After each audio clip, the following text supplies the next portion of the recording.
भगवत भजन जो पाप और पुण्य दोनों से अलग है, ये सीधे भगवत प्राप्ति कराता है, मोक्ष प्राप्त कराता है, अखंड सुख प्राप्त कराता है, जहां किंचन मात्र दुख नहीं, मरना जन्मना रोग किसी भी तरह का कोई दुख नहीं।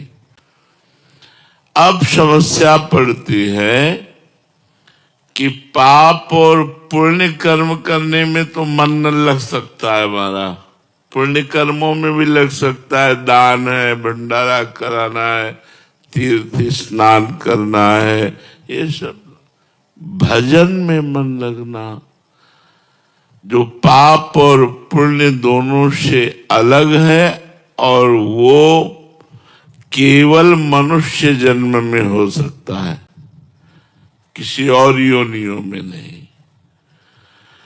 अगर ये चूक हो गई कि आप भजन नहीं किए तो बड़ा पछताना पड़ेगा। मन पछताई है अवसर बीते।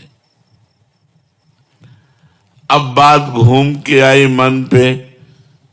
यह है क्या मन? ये मन है क्या?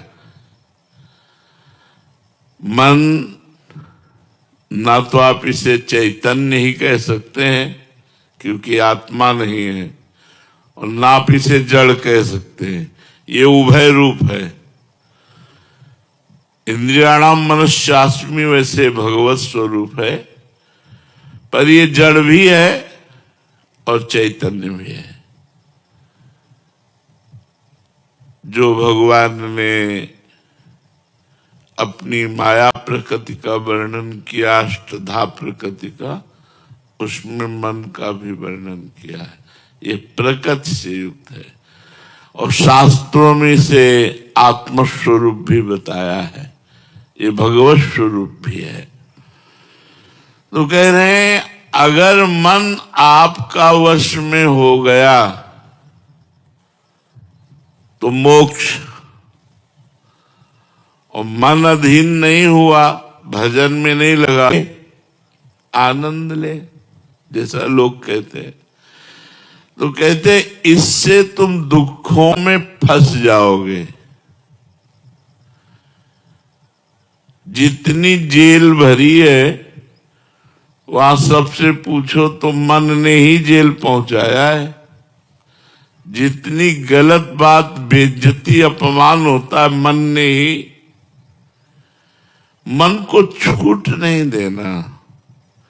अगर हमने मन को छूट देकर मनमानी आचरण किए तो दुर्गति पक्की। तो बोले इसका मतलब हुआ मन को वश में करना पड़ेगा ही। बोले जी, तो इस मन को वश में करने का उपाय क्या है? क्या उपाय है मन को वश में करने का? यही बात अर्जुन जी ने भगवान से पूछा था। भगवान ने कहा अभ्यास और वैराग्य।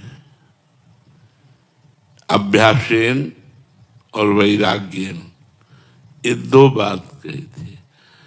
अभ्यास तो राधा राधा राधा राधा राधा राधा, और वैराग्य गलत आचरणों से अपने आप को संपूर्ण रूप से बचाने की चेष्टा करना।